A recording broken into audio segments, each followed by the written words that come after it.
কাঁধে উঠে পড়েছে, দেখতেই পাচ্ছেন। আর এই যে ছেলে শুয়ে আছে। নমস্কার, নতুন একটা ভিডিও নিয়ে চলে আসলাম। উঠে পড়েছি, ফ্রেশ হয়ে গেছি। মাসি চলে এসছে। মাসি ঘর ঝাড় দেওয়া, বাসন মাজাটা হয়ে গেছে, শুধু ঘর মুছবে আর জামা কাপড়টা কাচতে গেছে। এখন আমার হাজব্যান্ড বাথরুমে ছিল বলে আজকে ঢোকাতে পারিনি। তো আজকে রোদ্দুরটা উঠেছে, রোদ্দুরটা উঠলেই ভালো, জামা কাপড় নাহলে ঘরের ভেতর দিতে না প্রচণ্ড অসুবিধা হচ্ছে। তো যাই হোক, আজকে রোদ্দুরটা উঠেছে। তো এখন যাবো রান্নাঘরে গিয়ে এবার চা বসাবো। আর আমার আজকে তো মটর ডালটা করবো, মটর ডালটা সেদ্ধ করতে বসিয়ে দিই। তো ওটা সিটি মেরে রেখে দিই, তাহলে রান্না করবো, শুধু সাতলাবো হয়ে যাবে। তো আমার তো পোস্ত রয়েছে, পোস্ত ডাল দিয়ে আমাদের হয়ে যাবে খাওয়া। রাত্রির জন্য দেখছি একটা কিছু, আজকে তো পড়ানো নেই আমার, পড়ানো যেতে আজকে শনিবার, তো আজকে পড়ানো নেই। আজকে বিকেলবেলা না হয় কিছু একটা করে নেবো। তো আমি হাজব্যান্ডকে বলেছিলাম যে এটা মাশরুমটা যাতে আজকে নিয়ে আসার কথা, কিন্তু গতকাল নিয়ে এসছে। যাক, ঠিক আছে, কোনো অসুবিধা নেই। তো দেখছি কী করা যায়। এখন আওয়াজ হচ্ছে, বুঝতেই পারছে, আমাদের মাসি কাজ করছে, তার জন্য। তো ঠিক আছে, চলুন এখন রান্নাঘরে যাই, রান্নাঘরে গিয়ে সব কাজগুলো করি, তারপর ছেলেকে তুলবো। বিছনা চাদর তো মানে রবিবার দিন চেঞ্জ করবো। বিছনা চাদরটা নোংরাও হয়েছে, জানি না এই কালারটাই, মানে এই চাদরটা একটু নোংরাও হয়ে গেছে। এটা মনে আর পাতা যাবে না, তো আর পাতবো না ভাবছি। এই চাদরটা আমার বাবা মা দিয়েছিল একবার বিবাহবার্ষিকে, তো এটা সেই জন্য পাতি, মানে দেখতে ভালো লাগে, কিন্তু কালারটা না মানে ফেড হয়ে গেছে, কেমন হয়ে গেছে। তো সেই জন্য আর ভাবছি আর পাতবো না। বালিশের ওয়ারগুলোও ভালো আছে, তো সেই জন্যই পাততাম। তো ঠিক আছে, চলুন তখন রান্নাঘরে যাই, পরে আমি আবার বসিয়ে দিয়েছি আমার জন্য শুধু। আমার হাজব্যান্ড খাবে না আজকে, ওর খেতে ভালো লাগছে না। আর এখানে বীজ জল দিতে বসিয়ে দিয়েছি, আর এখানে মটর ডাল সিটি মারতে, মানে মারা হয়ে গেছে, পোড়া হয়ে গেছে। তো চলুন আমি এখানে চাটা করে নিই আমার জন্য। আর ওখানে মাসি কাজ করছে, আমার ঘরে বসে আছে। তো চলুন, চা পাতা দিয়ে দিয়েছি, ফুটেও গেছে, ওইদিকে দুধও ফুটে যাবে। ততক্ষণে অনেকক্ষণ বসিয়ে দিয়েছি দুধ, আমি ওই ডালটা যখন বসাচ্ছিলাম ওইদিকেও কাজ করছিলাম, দুধটাও বসিয়ে দিয়েছিলাম। আজকে আমার হাজব্যান্ডের একটুখানি পেটটা ভার হয়েছে, মানে অম্বল হয়েছে, তো তার জন্য ও খাবে না। এই যে আমার চা হয়ে গেছে, আর এখানে দুধও ফুটে গেছে, ফুটতে থাক ততক্ষণ। চাটা রান্নাঘরে চলে গেছি কোটাকুটি করতে। তো পোস্ত তো রয়েছে, ডালটা তো সেদ্ধ সকালেই করে রেখে দিয়েছি। তো এখন ডালটা সাদলাবো, ডালটা আগে কোটাকুটিগুলো করে নিই। তো ঢ্যাঁড়স অল্প কটা পড়ে রয়েছে, ভাবলাম ঢ্যাঁড়স আলু ভাজা করে ফেলি। কুমড়ো এইটুখানি পড়ে রয়েছে, কুমড়োটাও ভেজে ফেলবো বলে আপনাদের সাথে এটা এখানে আর শেয়ার করিনি। তো যাই হোক, 3 টুকরো কুমড়ো হয়েছে, আমার হাজব্যান্ড তো খাবে না। তো আমার আর আমার ছেলের কুমড়ো ভাজা খেতে খুব ভালো লাগে ডাল দিয়ে, তো তাই 3 টুকরো কুমড়ো ভাজা ভেজে নিচ্ছি, আর আলু ঢ্যাঁড়স ভাজছি। আর পোস্ত তো রয়েছে, পোস্ত রাত্রির জন্য অর্ধেক তুলে রেখেছি, আর অল্প করে বের করেছি, কারণ কি ভাজাভুজি দিয়ে আমাদের হয়ে যাবে। রাত্রিরে পোস্ত দিয়ে রুটিটা ভালো খাওয়া যাবে। আমার হাজব্যান্ডও বেশি ভাজাভুজি খেতে চায় না, আর আমারও ভালো লাগছে না ভাজাভুজি খেতে বেশি রাত্রিরে রুটি দিয়ে, তো তাই জন্য ডাল দিয়ে খেতে ভালো লাগবে, তাই এইবেলা ভাজাভুজি দিয়ে বেশি খাচ্ছি। পোস্তটা অল্প করে রেখে দিচ্ছি, রাত্রিরের জন্য হয়ে যাবে আমাদের। এদিকে ভাতও উপর করে দিয়েছি, ছেলেকে দুধ দিয়ে দিয়েছি। আমার হাজব্যান্ডের শরীরটা একটু খারাপ হয়েছে, তো তাই শুয়ে আছে, আমি ওকে আর ডাকিনি। আমার স্নান করবে বলে তাই কোটাকুটির পরে গিয়ে ডাকলাম, তো তখন গিয়ে উঠলো। তো চলুন রান্নাটা সারি। ঘরে চলে গেছি রান্না করতে। এখানে দেখতে পাচ্ছেন ফোড়ন দিয়ে দেবো। এখানে ফোড়ন মানে তেলের মধ্যে দিয়েছি গোটা জিরে, তেজপাতা আর শুকনো লঙ্কা একটা দিয়েছি। আর এখানে ডাল সাদলানোর জন্য ডালটা একটু ঠান্ডা হয়ে গেছিলো, গরম হতে সময় লাগছিলো।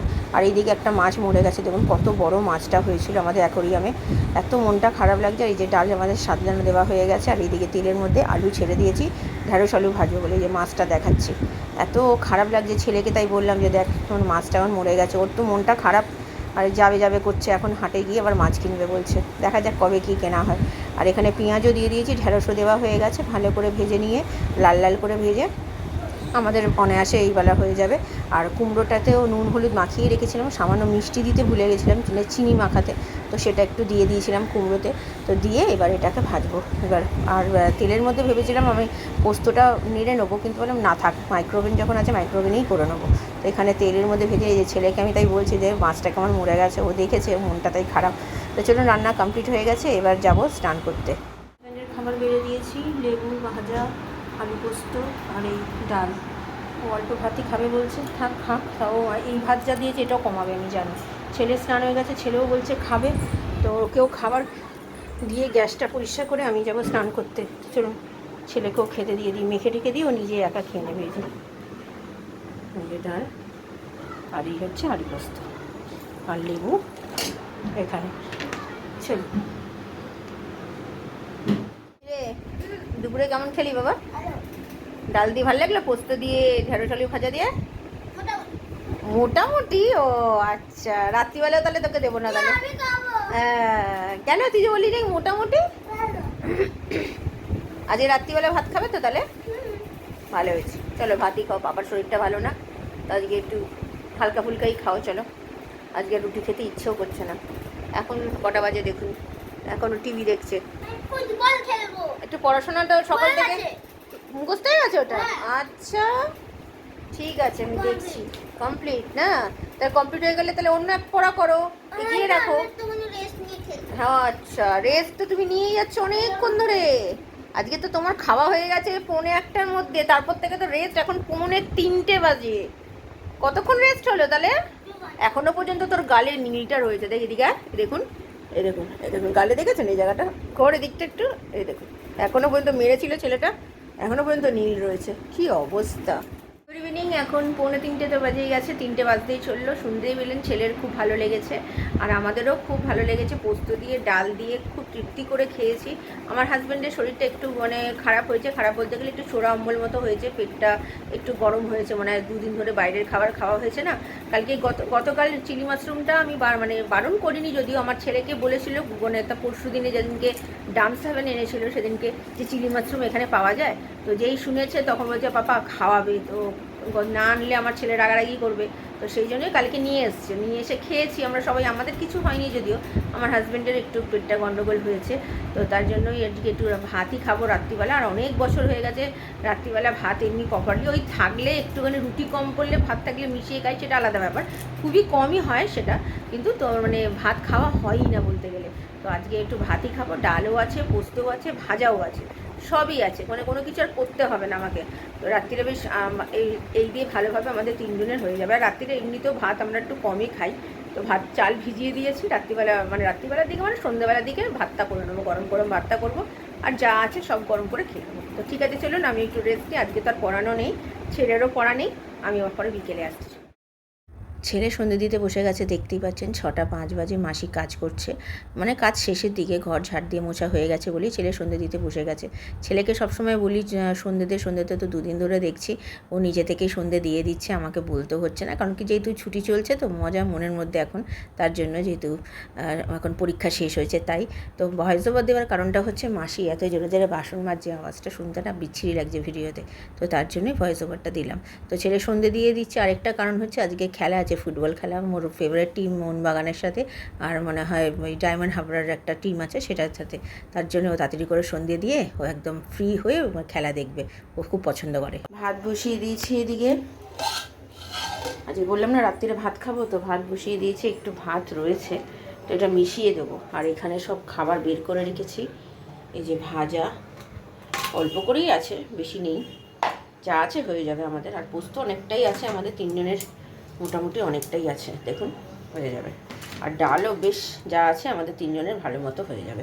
আমি ভাবলাম শরীরটা খারাপ আমার হাজব্যান্ডের, সেই জন্য করি, এখনই ফোন করেছিলাম হাজব্যান্ডকে, তো এখন শরীরটা ভালো আছে, এখন মুড়ি খাচ্ছে, খিদে পেয়েছে। সকালবেলা দিয়ে ভাতটা মানে ঠিক মতো খায়নি, মানে অল্প করে খেয়ে গেছে, এত ভালোবাসে ডাল ভাত দিবে না এইসব খেতে, পোস্ত দিয়ে ভাত খেতে ডাল দিয়ে, তো অতটা ভালো খেতে পায়নি, শরীরটা খারাপ ছিল বলে। তো ঠিক আছে চলুন এখন ভাতটা করি, আমি পরে আসছি। ইভিনিং 7টা বেজে গেছে, ভাত তো হয়ে গেছে, তো এখন ছেলে খেলা দেখছে, এই যে খেলা শুরু মানে জাস্ট এই হবে, এখনও শুরু হয়নি। ও আরেকজনকে দেখানো হয়নি, দাঁড়ান কোথায় বসে আছে দেখুন, কী অবস্থা, আরে ওখানে বসে না, তো যা গিয়ে এখন ও দুধ খাবে না বললো, এখন ও নতুন ধরেছে দুধ খাবে না, এ খাবে না, এখন বিস্কুট খেয়েছে শুধু। তো এই হচ্ছে ব্যাপার। তো রাত্রিবেলা তো ভাত খাবো জানেন, তো ভাতের জন্য তো ভাত করে নিয়েছি, আর তো সব যা আছে দেখালাম সবই আছে। তো আমার হাজব্যান্ডকে ফোন করে আগেও বললাম, তো শরীরটা ভালো আছে শুনে ভালো লাগছে, নাহলেও শরীরটা খুবই খারাপ হয়ে গেছিলো সকালবেলা, তো যা কি এখন শুনে ভালো লাগছে যে শরীরটা ভালো আছে। তো ঠিক আছে চলুন, রাত্রিবেলা আমি যখন খাবো, খাবার তো দেখিয়েই দিয়েছি, আমি আর পরে সামনে আসছি। খাবার বেরো নিয়েছি, ডাল দিয়ে মেখে নিয়েছি দুটো আলাদা আলাদা করে, তো চলুন ঢ্যাঁড়স আলু ভাজা দিয়ে খাইয়ে তারপরে পোস্ত দিয়ে খাওয়াবো। ছেলে তো সন্ধ্যাবেলা 2টো বিস্কুট খেয়ে রয়েছে, আর তো কিছু খাইনি, দুধ তো খাইনি।